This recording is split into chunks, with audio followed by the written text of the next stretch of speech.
एक बॉडी जब circular motion में है, किसी सर्कल सर्किल के सरकमफ्रेंस पर घूम रही है, तो उसमें दो स्पीड है। एक तो रेडियस वेक्टर, यानी बॉडी को सेंटर से मिलाने वाली लाइन लगातार अपना एंगल बदलती जा रही है, एंगल घूम रहा है, एंगल चेंज हो रहा है, तो हम कहेंगे एंगुलर स्पीड है। लेकिन बॉडी चल रही है सर्किल पर भी, तो लीनियर स्पीड भी है।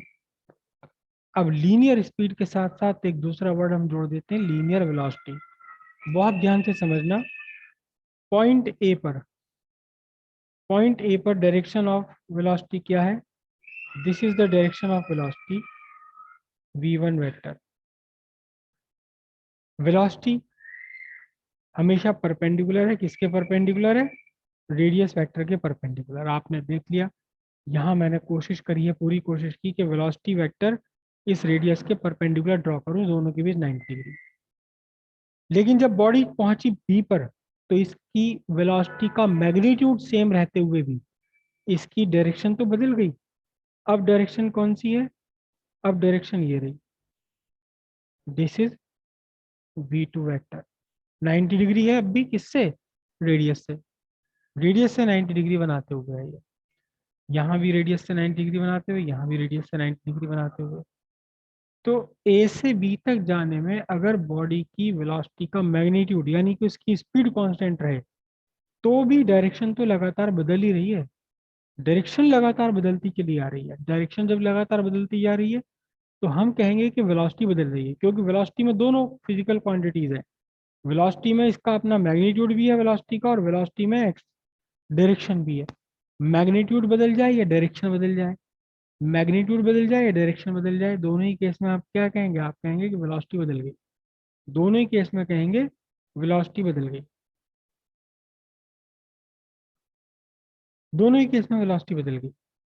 तो अब जो वेलोसिटी बदल गई है, चेंज हो रही है वेलोसिटी, तो फिर इसमें एक्सीलरेशन भी होगा। एक्सीलरेशन भी होगा, क्योंकि रेट एक्सीलरेशन है, rate of change of velocity. Acceleration क्या है? Acceleration is equals to rate of change of velocity, time rate of change of velocity. अगर वेलोसिटी में चेंज हो रहा है तो एक्सीलरेशन भी है। वेलोसिटी में क्यों चेंज हो रहा है? वेलोसिटी में इसलिए चेंज हो रहा है क्योंकि जो बॉडी है आपकी, उस बॉडी के यूनिफॉर्म मोशन होने के बावजूद भी, यूनिफॉर्म मोशन होने के बाद भी क्या है? यूनिफॉर्म मोशन होने के बाद भी वेलोसिटी की डायरेक्शन लगातार बदल रही है, मोशन की डायरेक्शन लगातार बदल रही है। और डायरेक्शन बदलना मतलब वेलोसिटी का चेंज होना। तो अब हम निकालेंगे कितना एक्सीलरेशन है और किस डायरेक्शन में, इस एक्सीलरेशन की डायरेक्शन क्या है। ठीक है जी।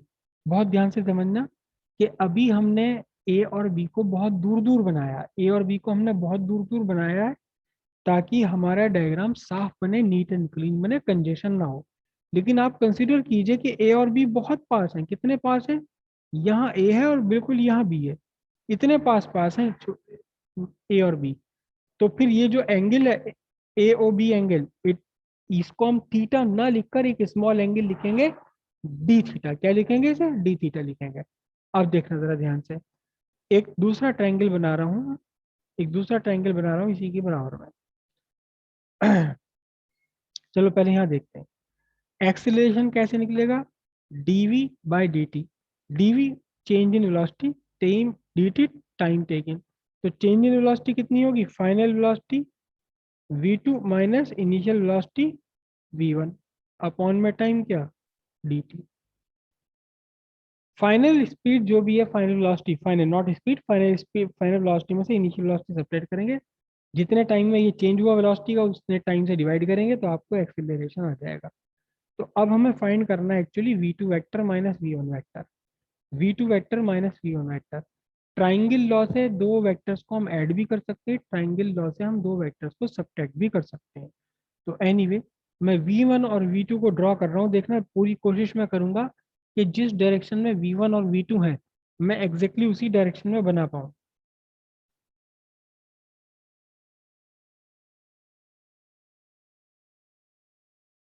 ये मेरा v1 वेक्टर है।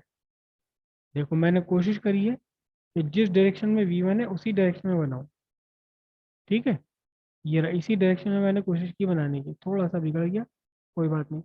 अब जहाँ V2 है, मैं कोशिश कर रहा हूँ कि V2 की डायरेक्शन मेंटेन रखते हुए यहाँ बना दूँ। V2 की डायरेक्शन मेंटेन रखते हुए जैसा V2 है वैसे बना दूँ मैं यहाँ पर। तो ये बना आपका क्या, this is V2 vector. Triangle लगाऊंगा मैं, तो ट्रायंगल लगाने के लिए दोनों को एक ही कॉमन पॉइंट से बना रहे हैं। इस कॉमन पॉइंट का नाम रखा मैंने P, PQ V1 है और PR V2 है। V1 is represented by PQ vector, V2 is represented by PR vector। ठीक है जी। अब मैंने इसको ज्वाइन कर दिया, Q से R की तरफ को ज्वाइन कर दिया। ये मैंने Q से R की तरफ ज्वाइन कर, अब देखें कि QR क्या है, QR क्या है। ठीक है, पहले तो हम ये देखें कि V1 V2 के बीच का एंगल कितना होगा। V1 V2 के बीच का एंगल कितना होगा, बहुत ध्यान से समझना, बहुत ध्यान से समझना। और फिर मैं अपनी बड़ाई अपने आप ही कर रहा हूँ, अपनी बड़ाई देखो, मैं कितना अजीब सा इंसान हूँ, अपने मुंह मियां मिट्ठू, अपनी बड़ाई करते रहता हूँ अपने आप। जो मैं अब आपको बता रहा हूँ ये किताबों में नहीं मिलेगा, मुझे कहाँ से मिल गया, मेरा डायरेक्ट लिंक है नेचर के साथ, मेरा डायरेक्ट लिंक है उसके साथ में जिसने सब कुछ नेचर बनाया है। और किसने बनाया है सब कुछ, ये नेचर।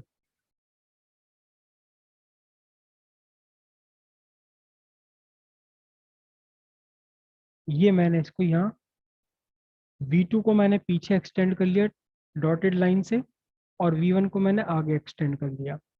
ठीक है, इत्तेफाक से मेरी जो ये V2 एक्सटेंडेड टेल की तरफ कोई V1 के टिप पर आ गई, जरूरी नहीं कि V1 के टिप पर आए आपको, हो सकता है V1 यहाँ तक निकल जाए, हो सकता है कि V1 पीछे से पीछे रह जाए, एनीवे।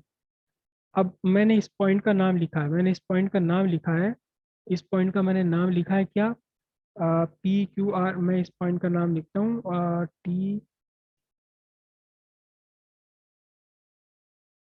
पॉइंट का नाम लिखता हूँ मैं C।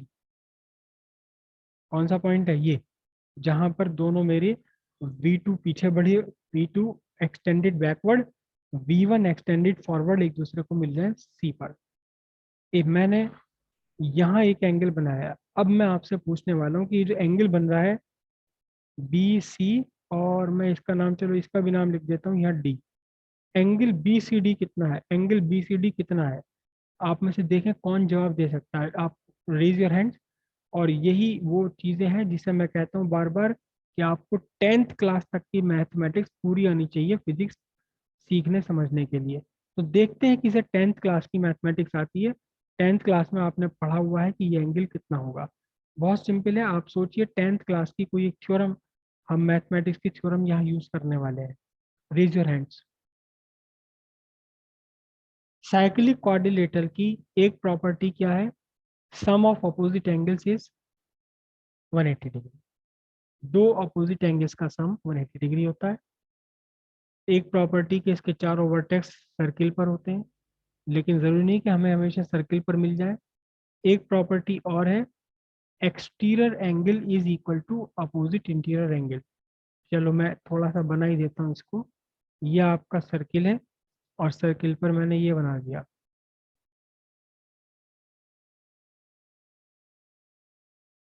ये क्वाड्रिलेटरल बन गया। तो आपका ये एंगल 1 और ये एंगल 2, एंगल 1 प्लस एंगल 2 मिलकर 180 होगा। इधर ये एंगल 3, ये एंगल 4, एंगल 3 और एंगल 4 मिलकर 180 होंगे।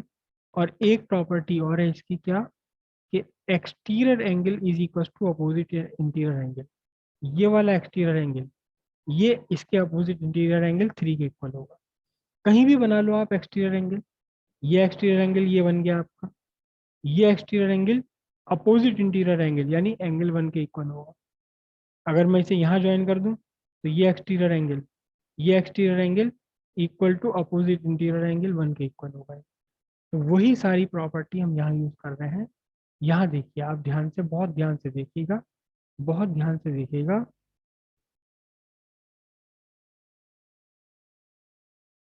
इन quadrilateral A O A C B, O A C B बन रहा है ना, ओ ए सी बी क्वाड्रिलेटरल बन रहा है पूरा। इसमें देखें तो एंगल ए और एंगल बी आपका 90 डिग्री है, क्योंकि सर सर्किल का सर्किल की टेंजेंट और रेडियस दोनों एक दूसरे के कैसे होते हैं, परपेंडिकुलर होते हैं, परपेंडिकुलर होते हैं। तो इसमें आपका angle A is equal to angle B is equal to 90 degree. Angle A angle B दोनों 90 डिग्री, तो इसका मतलब क्या हो गया, angle A plus angle B is equal to 180। जब ये 180 हो गया तो आप कह सकते हैं hence O A C B is a cyclic quadrilateral. ये जो बन रहा है आपका ओ ए सी बी एक साइक्लिक क्वाड्रिलेटरल है, भले ही इसके चारों वर्टेक्स सेंटर पर नहीं दिखाई दे रहे, लेकिन अगर आप ध्यान से देखोगे, अगर आप आंखों से देखोगे, कौन सी आंखों से, जो फिजिक्स के लिए बहुत तेज आंखें चाहिए बिना दिमाग लगाए, तो आपको पता चलेगा कि अगर मैं एक सर्किल बनाने लगूं तो वो ए बी सी से पास हो जाएगा। अगर मैं एक सर्किल बनाने लगूं तो सर्किल तो मुझे तो दिखाई दे रहा है, ए बी सी से पास होते हुए एक सर्किल मुझे तो दिखाई दे रहा है, देखो आप में से भी शायद किसी को दिखाई दे रहा हो। तो अब ये जो मैंने एंगल बना रखा है, कौन सा angle, B C D, angle B C D exterior angle है, and by the property of sir, कौन सा था, क्या है ये, cyclic quadrilateral, by the property of cyclic quadrilateral exterior angle is equal to opposite interior angle. तो ये angle जो मैंने बनाया B C D, angle B C D, hence angle B C D, ये रहा angle B C D, angle B C D is equal to opposite interior angle, कौन सा opposite interior angle, A O B is equal to angle A O B. इस हिसाब से exterior angle of cyclic quadrilateral is equal to opposite interior angle. देखो दो property है cyclic की, एक प्रॉपर्टी से तो हमने प्रूव कर दिया कि साइक्लिक है, कौन सा, O A C B. O A C B cyclic क्यों है, क्योंकि इसके दो दो एंगल्स का दो अपोजिट एंगल्स का सम 180 आ रहा है, तो बाकी दो का भी 180 आना ही आना है। तो ये साइक्लिक हो गया, साइक्लिक है तो exterior angle is equal to opposite interior angle. जरा देखना तो सही कि ये जो एंगल, ये वाला एंगल है बी सी डी, ये किन किन के बीच का एंगल है, किन दो फिजिकल क्वांटिटीज के बीच का एंगल है, angle angle B C D, angle B C D किन किन किन दो फिजिकल क्वांटिटीज के बीच का एंगल है, raise your hands. B C D angle is the angle between velocity vector v1 and velocity vector v2, क्योंकि v2 को backwards v1 को फॉरवर्ड एक्सटेंड करने पर ही एंगल बना हुआ है। तो आपका ये angle B C D actually कितना है, बी सी डी एंगल कितना है, बी सी डी एंगल है ये, एंगल बी सी डी कितना है, थीटा है। ठीक है, किस किस के बीच में है ये, between velocity vector v1 and velocity vector v2। साफ साफ दिखाई दे रहा है, बस देखने के लिए आंखें तो चाहिए, देखने के लिए आंखें चाहिए, साफ दिखाई दे रहा है कि ये v1 है और ये v2 है, v1 v2 के बीच का एंगल है ये। तो अब देखना जरा ध्यान से, जो मैंने ट्राइंगल बनाया इन दोनों के बीच का एंगल, इसके बीच में क्या लिख दूं मैं इसके बीच में लिख दूं थीटा, क्योंकि ये v1 और v2 के बीच का एंगल थीटा आ रहा है। यहाँ तक की बात क्लियर हुई या नहीं, बस केवल ये एंगल थीटा बनाने के लिए इतनी लंबी चौड़ी कहानी हमने करी थी। एनीवे, अब हम ट्राइंगल पी क्यू आर ले लेते हैं, ट्राइंगल पी क्यू आर ले लेते हैं। In triangle P Q R, कौन मुझे इसमें triangle law of vector addition लगा कर दिखाएगा।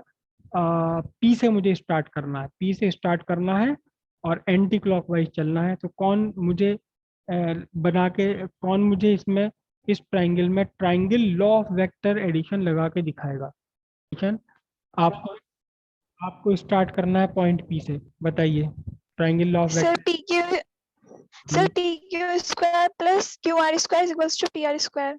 पागल हो रही हो, ये कोई राइट ट्राइंगल बन रहा है, ये कोई राइट ट्राइंगल बन रहा है, आप पाइथागोरस थ्योरम लगा रही हो। मैं कह रहा हूँ आपसे triangle law of vector addition लगाना है, आप तो पाइथागोरस थ्योरम बता रही हो, जबकि राइट राइट ट्राइंगल है ही नहीं। इसमें कौन कह रहा कि ये 90 डिग्री है, 90 डिग्री है, कहीं भी नहीं है 90 degree. Triangle law of vector addition लगाओ भाई, बोलिए फिर से।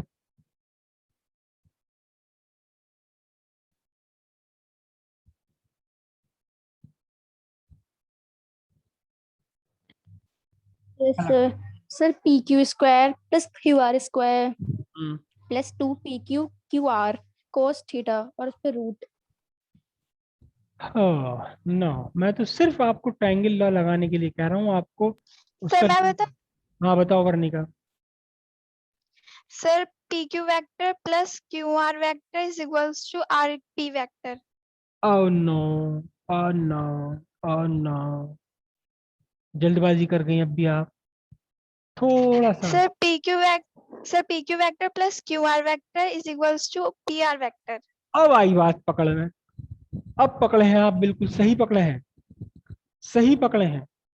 Triangle law of vector addition, simple सी बात है। ए यूं चलना है आपको दो वेक्टर्स के लिए, तीसरे वेक्टर के लिए अपोजिट चलना है आपने। सिंपल सी बात है, बिल्कुल सिंपल सी बात है। बेटा मैं आपको डरा नहीं रहा हूं, मैं आपको सही बात कह रहा हूं। अगर वेक्टर पर वेक्टर ज्योमेट्री, वो 10th क्लास तक की मैथमेटिक्स, 12th क्लास की, 11th क्लास की ये क्या कहते हैं, 11th क्लास के वेक्टर और कैलकुलस इंटीग्रल डिफरेंशिएशन, अगर इन चीज़ों पर आपकी पकड़ नहीं है तो फिजिक्स बहुत बुरा सब्जेक्ट है, फिजिक्स बहुत ही बुरा सब्जेक्ट है। अगर आपको मैथमेटिक्स नहीं आती, वेक्टर और कैलकुलस नहीं आते, तो फिजिक्स बहुत ही बुरा सब्जेक्ट है आपके लिए।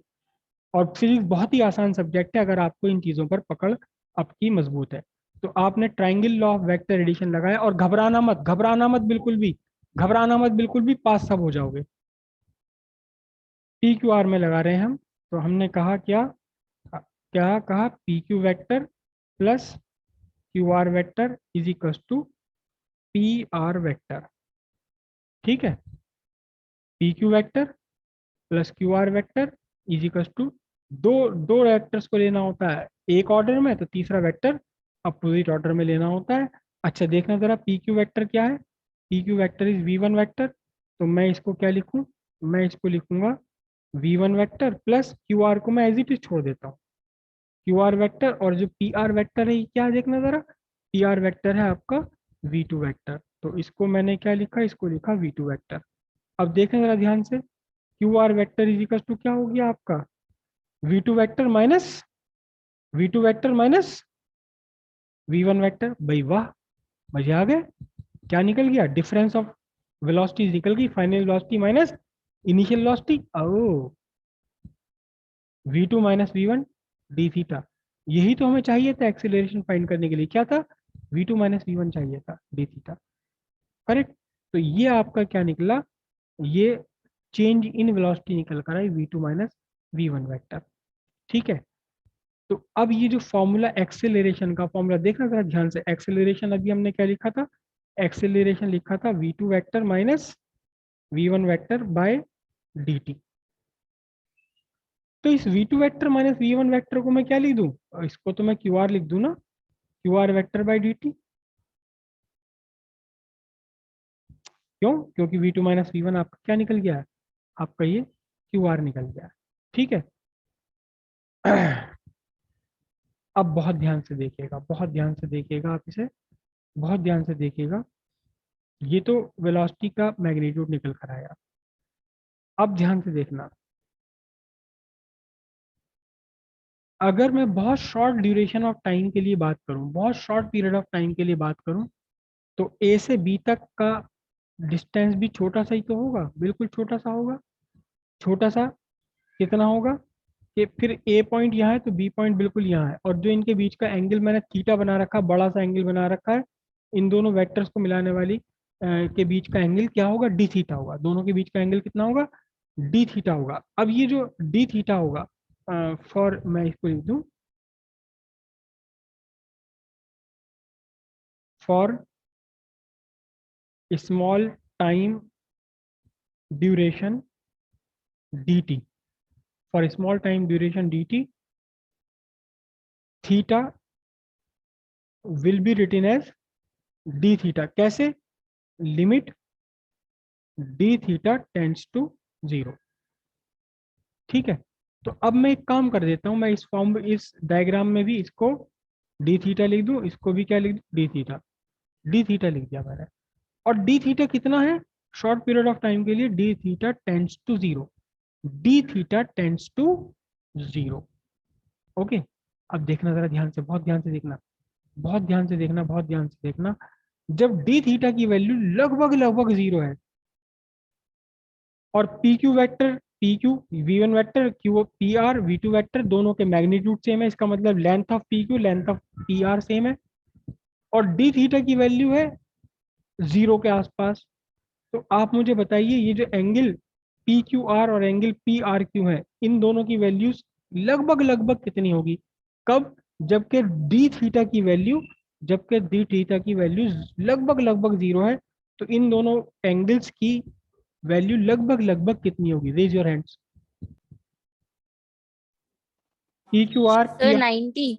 90 डिग्री है ना। अगर ये डी थीटा 0 के लगभग बराबर हो तो ये दोनों एंगल आपस में इक्वल है, X plus X equals approximately equal to 180। तो इसका मतलब क्या होगा? Hence hence angle P Q R equals angle P R Q approximately equals to 90 degree. दोनों ही एंगल इक्वल होंगे और लगभग लगभग 90 के बराबर होंगे। अब देखना तो जरा ध्यान से क्या है, ये जो क्यू आर है क्या रिप्रेजेंट कर रहा है? क्यू आर रिप्रेजेंट कर रहा है V two vector minus V one vector, और वी वन क्या रिप्रेजेंट कर रहा है? वी वन वैक्टर रिप्रेजेंट कर रहा है। ध्यान से देखना, क्यू आर और वी वन के बीच का बना हुआ एंगल 90 डिग्री है, यहाँ क्यू आर और वी टू के बीच का एंगल बना हुआ भी 90 डिग्री है। तो इसका मतलब क्या हो गया? Q R is perpendicular to both V one vector and V two vector, hence hence Q R vector is perpendicular to both V one vector and V two vector. अब देखना जरा ध्यान से आ जाओ, यहां आ जाइए V one vector. V one vector के परपेंडिकुलर कौन है यहाँ? इस डायग्राम में वी वन वैक्टर के परपेंडिकुलर कौन है? यहाँ ये वी वन है मेरा, वी वन के परपेंडिकुलर कौन है? दिखाई दे रहा है आपको साफ? O A. O A is perpendicular to V one vector, क्योंकि रेडियस और टेंजेंट आपस में परपेंडिकुलर होते हैं। यहाँ वी टू वैक्टर अगर देखें, वी टू वैक्टर के परपेंडिकुलर कौन है? O B V two vector के परपेंडिकुलर है। अब यहाँ देखना जरा ध्यान से, Q R perpendicular to V one vector है, Q R perpendicular to V one vector है, तो क्यू आर की डायरेक्शन किसकी तरफ है बताओ? अगर मैं यहाँ वी वन के परपेंडिकुलर ड्रॉ करने लगूँ तो वो किस तरफ जाएगा? सेंटर की तरफ जाएगा। क्यू आर कहाँ जा रहा है? अगर मैं वी टू के परपेंडिकुलर ड्रॉ करने लगूँ, ये मेरा वी टू है, वी टू के परपेंडिकुलर ड्रॉ करने लगूँ तो कहाँ जाएगा? सेंटर की तरफ जाएगा। इसका मतलब क्या हुआ? इसका मतलब ये हुआ, hence hence Q R vector, Q R vector is directed towards centre O, centre O की तरफ डायरेक्टेड है। और क्यू आर देखें जरा ध्यान से, A vector equals Q R vector by D T, जो डायरेक्शन क्यू आर की वही डायरेक्शन ए वेक्टर की, जो डायरेक्शन क्यू आर वेक्टर की वही डायरेक्शन ए वेक्टर की। तो इसका मतलब क्या हो गया? Hence A vector is directed towards the centre. A vector जो डेल्टा वी है, डेल्टा वी क्या है? Change in velocity Q R. अगर क्यू आर की डायरेक्शन, यहाँ इस क्यू आर की डायरेक्शन वी वन के परपेंडिकुलर, क्यू आर की डायरेक्शन वी टू के परपेंडिकुलर, तो यहाँ देखो अब वी वन वी टू यहीं से तो उठाए हमने, इस सर्कल में से तो उठाए वी वन वी टू। तो वी वन के परपेंडिकुलर क्या है? देखो ये मेरा वी वन है, तो वी वन के परपेंडिकुलर क्या है? वी वन के परपेंडिकुलर है ए ओ। ये मेरा वी टू है, वी टू के परपेंडिकुलर कौन है? वी टू के परपेंडिकुलर है बी ओ। दोनों ही कहाँ है? सेंटर की तरफ होती हैं। तो ए QR vector is directed towards center, hence A vector is directed towards the center। अब ध्यान से देखना जरा, A वेक्टर की डायरेक्शन कहाँ है? सेंटर की तरफ है, तो इसलिए अब A का एक नया नाम, hence A vector is called centripetal acceleration। A vector का नाम दे दिया हमने, क्या चीज? Centripetal acceleration, centripetal acceleration. तो इसका मतलब क्या हुआ कि अगर कोई सर्कुलर मोशन में है कोई बॉडी और वो कांस्टेंट स्पीड से चल रही है, मतलब मैं एक सर्किल पर घूम रहा हूँ मैं अपने यहाँ बराबर में, हमारे घर के पास में सूरजकुंड पार्क, और मैं उसमें एक वॉकिंग कर रहा हूँ, ब्रिस्क वॉकिंग कर रहा हूँ थोड़ा तेज तेज कदमों से, और पता चला मैंने 10 सेकंड में 10 कदम रखे, 1 सेकंड में 2 कदम रखे, फिर अगले 1 सेकंड में 2 कदम, फिर अगले 1 सेकंड में 2 कदम, फिर अगले 1 सेकंड में 2 कदम, तो मेरी वेलोसिटी का मैग्नीट्यूड सेम है, लेकिन लगातार मैं घूमता चला जा रहा हूँ, हर पॉइंट पर लगातार घूमता चला जाता हूँ। तो क्योंकि घूम रहा हूं मैं, डायरेक्शन बदल रही तो वेलोसिटी बदल रही, वेलोसिटी बदल रही तो एक्सेलरेशन है, और वो एक्सेलरेशन कहाँ है? Toward centre.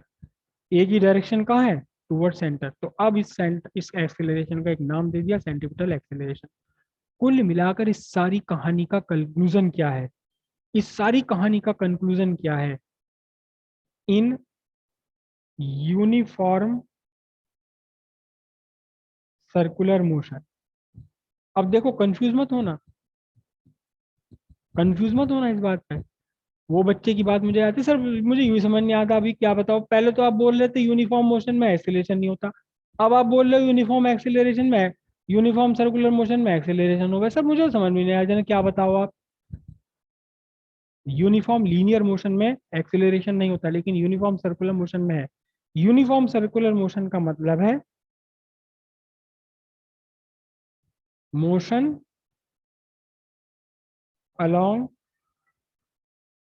circumference with constant speed, सिर्फ मैग्नीट्यूड ऑफ वेलोसिटी, वेलोसिटी का मैग्नीट्यूड जिसे हम स्पीड कहेंगे, वेलोसिटी का magnitude.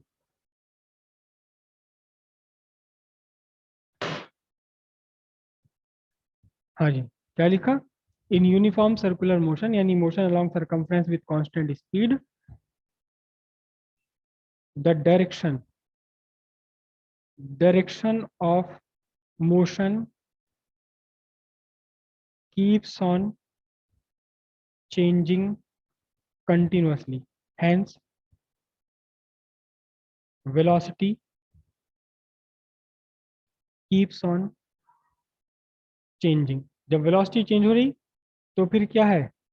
Motion is accelerated motion. Motion कैसा है आपका? एक्सेलरेटरी मोशन है। और एक्सेलरेशन कहाँ है? Directed towards the directed towards the centre of circle, hence called, इसका नाम क्योंकि सेंटर की तरफ है, इसका नाम दे दिया गया क्या? Centripetal acceleration. इसका नाम क्या दे दिया गया? इसका नाम सेंट्रीपिटल एक्सेलरेशन दे दिया गया।